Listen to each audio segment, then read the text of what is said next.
As a business owner, when it comes to your marketing and sales activities and assets, do you know exactly what's working, what's not working, to what degree, and why? Probably not. And that's the problem. If that resonates with you, you're in the right place. Welcome to the Optimization Code. This is the guaranteed 3-step process for 3 times higher cash flow and valuation without spending more money on advertising or staffing. Who is this for? This is for you if you're a small business owner, medium-sized business owner, serial entrepreneur, whether you're brick and mortar, whether you're digital based, or if you're involved as an investor or some sort of B2B service provider or vendor who has a vested interest in the success of small and medium-sized businesses. That would be business brokers looking to increase the value of businesses that are being sold. If you're an exit-minded business owner especially, who wants to eventually sell your company for top dollar on your terms, this is for you. If you are a merchant processing ISO and you have your clients are businesses and your revenue and income is tied to the success and revenue of your clients, this is for you. And if you're a business owner who wants to maximize your personal income and wealth, this is for you. Who am I, you might be asking? My name is Dan Kalis. First and foremost, I am a family man, a husband of 13 years to my beautiful wife, and a dad to our 7-year-old daughter. From Chicago originally, but now live in beautiful, sunny St. Pete, Florida. I'm an entrepreneur, a business advisor, private lender, and investor, and I am the co-founder of Funding for Flipping and Flipping Awesome, which are both in the real estate investing space, which we recently exited, which was very exciting, exited and sold our business. And the company that we're representing here for the Optimization Code is Upgraded Marketing Systems. And we also have Exit Wealth and a alternative business funding company called Fully Fundable. For the past 5 or 6 years, just since we've been heavily involved with digital marketing specifically, have generated more than 350,000 leads through digital advertising, social media, and email marketing, which have resulted in thousands of customers and millions of dollars in sales. And as it's very applicable to most of you who are watching this and listening to this, I've consulted hundreds, if not thousands, of small businesses on marketing and funding and advertising and all sorts of different things for business growth. And I'm here to talk to you about the most exciting thing that I've come up with since that time. And you're going to get a lot out of it. So this whole optimization code is simpler than you think. And the claim, the promise that I had made before about 3 times higher cash flow and valuation without spending more money advertising or staffing. It comes down to optimization before innovation. Not one is better than the other, but it's the order that they're in. Optimization, definition, the action of making the best or most effective use of a situation, activity, or resource. And in business, in this context, it means maximizing the performance of all of your marketing and sales activities, which you're already spending a certain amount of money on, time, resources, energy, but are you getting the most out of it possible? You should want that more than anything else. It's efficiency. Are you leaving money on the table? Are you leaving meat on the bone? Are you having a predictable return? Are you getting the best bang for your buck? All these things. Innovation is not a bad thing at all. Innovation is great. It has to come at the right time though. And as you probably get pitched many times as a business owner, all these new ideas, a new website, a new this, a new that, it gets overwhelming and it's out of order in a lot of cases. It's not cohesive. It's not part of a strategy. It's not part of a system. They're random tactics that are being thrown at you. And if you don't even know what's working with what you're already doing, then why would you want to add anything new on? And you might be passing on great innovation. You might be passing on great opportunities and ideas because of the anxiety that is caused by not knowing what's working, what's not working, to what degree and why. We're going to keep coming back to that during this training, but in business, this is new processes, new systems, new campaigns. Here's some more examples. It could even be new people, like bringing on a new hire for marketing or sales that's going to do something different and new. And again, if it doesn't fall in with what you're already doing, complementing what you're already doing, it shouldn't be added. You need to know, are you wasting money on things that aren't working properly or could be getting better results? Should you cut those things out? Should you add money to those other things? If you don't know those things, then you shouldn't bring anything new. You're going to get pitched this stuff all the time. New website, new ad platform, new advertising opportunity. You get the idea. The benefits of optimization as the primary focus, and you're probably not being offered this by many people because everyone has something specific to sell, a specific service, a specific platform. But what we do is we do an assessment. We want to really take an x-ray into the business and say, what's going on? Because again, with optimization, you have the same cost. You're spending the same amount of money and energy and time and resources to get customers and keep customers through certain activities that you're doing. But are you getting the most performance? You could get higher performance out of the same cost, and then you have upside leverage, no downside risk. You could only improve from where you're at, because if you track and you measure and you test, you can only go up from there. There's no risk because you're not bringing in new things that you have no idea, that you're not already spending money on. You're already spending the money. Therefore, mostly profit's going to be recovered in this process because you're really just getting more efficiency out of what you're already doing. And what that's going to do is going to increase immediately cash flow. And kind of the same thing as I put in the other bullet here is organic working capital. Working capital that is not in debt format. It's not a loan that you had to get. It's not a line of credit that you have to pay interest and fees on. It's organic. It's coming from within. It's bootstrapped. It's cash flow. And when you can boost your cash flow through doing things more efficiently, you can use it for any number of things. You can use it to pay yourself more money. You can use it to hire somebody to replace you, or reduce the amount of hours that you have to work, where you could go from being the general manager or the CEO to the chairman, to the working on your business instead of in your business, or even above your business, right? You can use it to reinvest in the growth of your business. You can use it to have cash reserves. Cash is king, and that's what the part that you want to get to. Now, there's two different types of optimization, and the one that is most often talked about, optimization, is mostly a mathematical or a technical type of term, but really I'm going to show you that there's two types. Defense, playing defense, and playing offense. But playing defense really has to do with reducing expenses, and this is the work of the mathematical, the technical geniuses out there, the CPAs, the certified public accountants, CFOs, chief financial officers, accountants, tax professionals, right? This is financial engineering.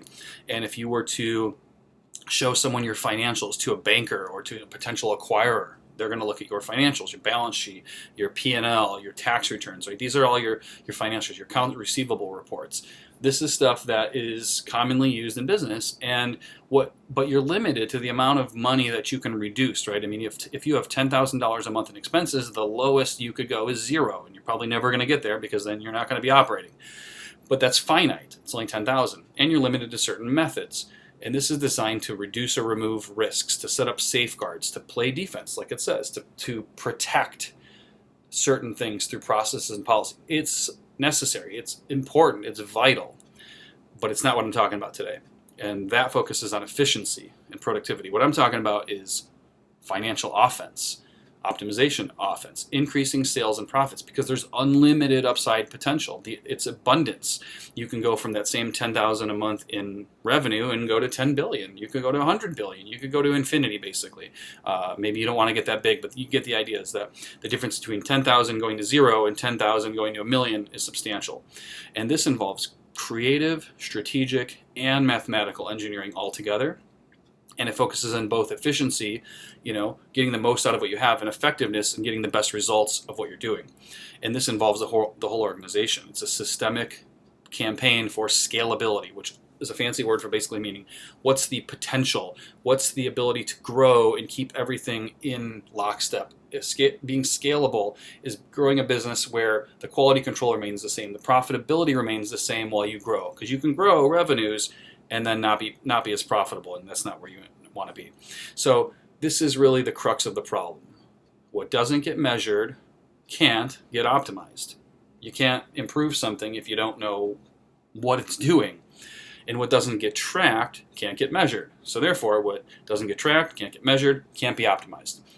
The place you start with tracking and measuring is assessment or analysis or auditing. And where you optimize, that's the action plan. That's all the fun and cool and strategic and creative things that you do to get better results. We'll get into some of those examples. So what should you be tracking, measuring, and optimizing? Well, the reason that we say that there's a three-step system to this is that there's three primary KPIs. KPI simply means key performance indicator. It's metrics. It's things that you measure. And we can summarize them and distill them down into three. And everything else falls under these three.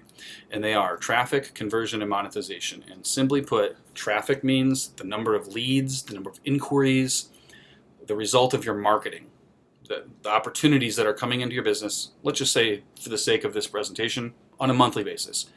Conversion means the number of sales from those leads. It's a percentage. So again, it's generate 100 leads, 100 inquiries, 100 walk-ins, whatever the case. You get 5 sales out of that, that's 5%. Did you get 50 sales? That's 50%. That would be extremely high for any industry, but that's what you get the idea. So it's the effectiveness of what you do with the marketing. So it's marketing and sales. And then number 3 is monetization. It means, what is your pricing? What is your packaging? What's your bundling? What's the frequency of, how often your customers buy from you?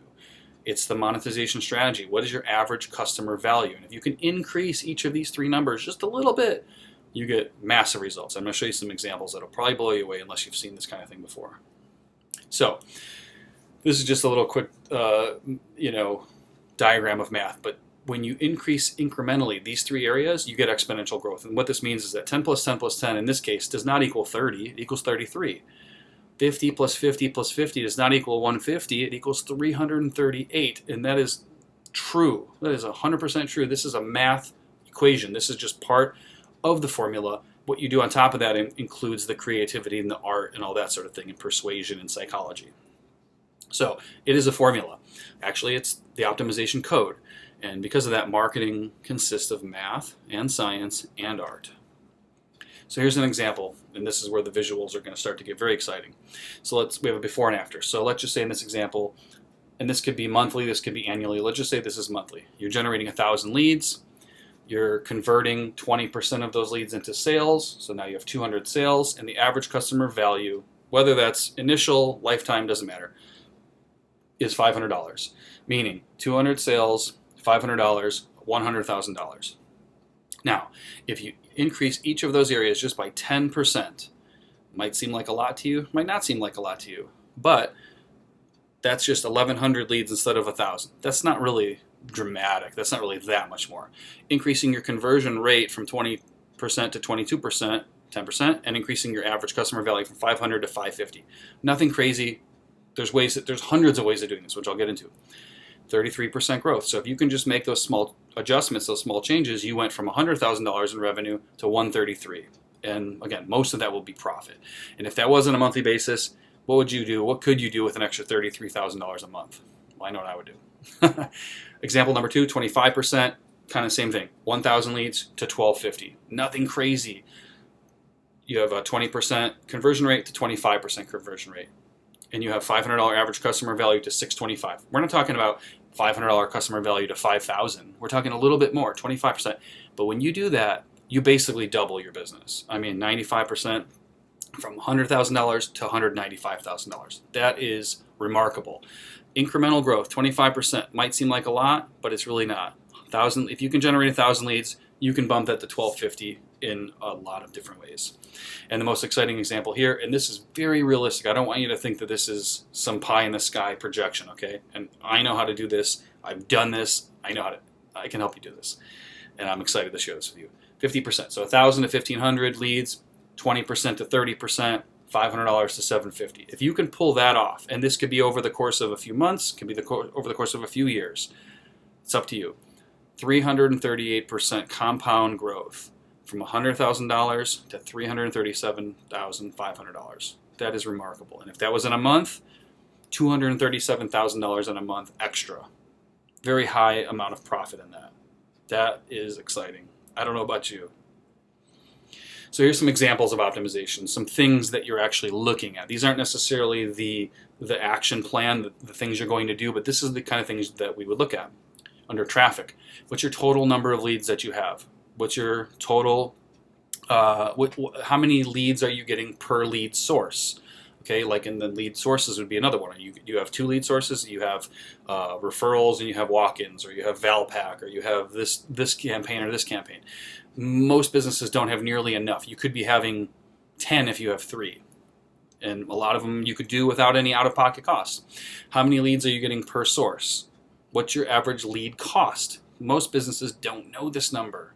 And if you're trying to eventually sell your business as well, the acquirer is going to want to know these numbers, but nobody really ever has these. And so this makes your business more valuable. It makes it more valuable to you as long as you're staying in it. Maybe there's different things that you can do to upgrade the tools and mechanisms and processes that you use to track and measure. Maybe you don't even attempt to track and measure, but I'm telling you, this should get you excited to do that, because when you know it, then you can measure it, and then you can optimize it, and then the results are outstanding. More leverage, upside leverage without any downside risk than any other form of marketing and sales. Conversion, you're measuring what's the ratio of leads to sales. What's the customer acquisition cost? Again, if you do some simple formulas, does it cost you $100 to acquire a customer that's worth to you $500? If you don't even know what it costs to acquire the customer, which is simply a formula of what's your conversion rate and what's your cost per lead, you could figure that out. We could help you figure that out. How many transactions per month are you getting per source? How many are you getting from referrals? How many are you getting from Valpak? Simple stuff most people don't track. And then how many sales are you getting per method?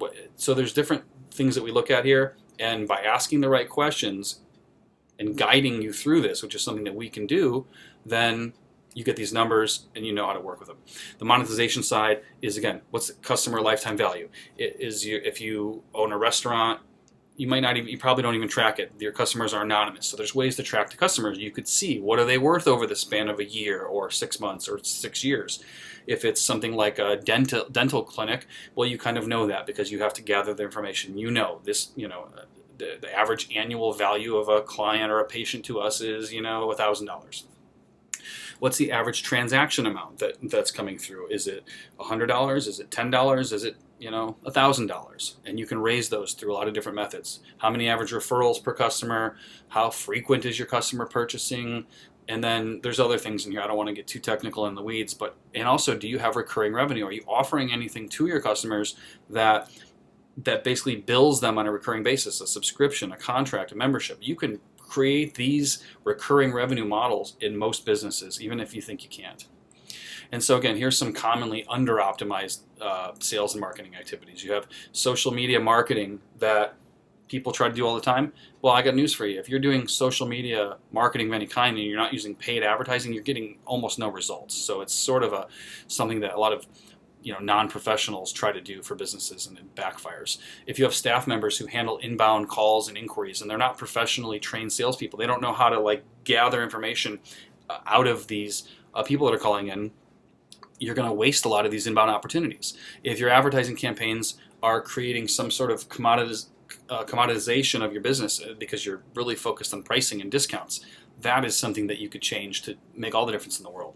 Again, if you only have a few lead sources, if your products and services don't address a specific market or problem, I can look at an ad and within 10 seconds tell you, this is why it hasn't been working. This is why you think advertising doesn't work for you. It's because it's very obvious. I can tell you really quickly.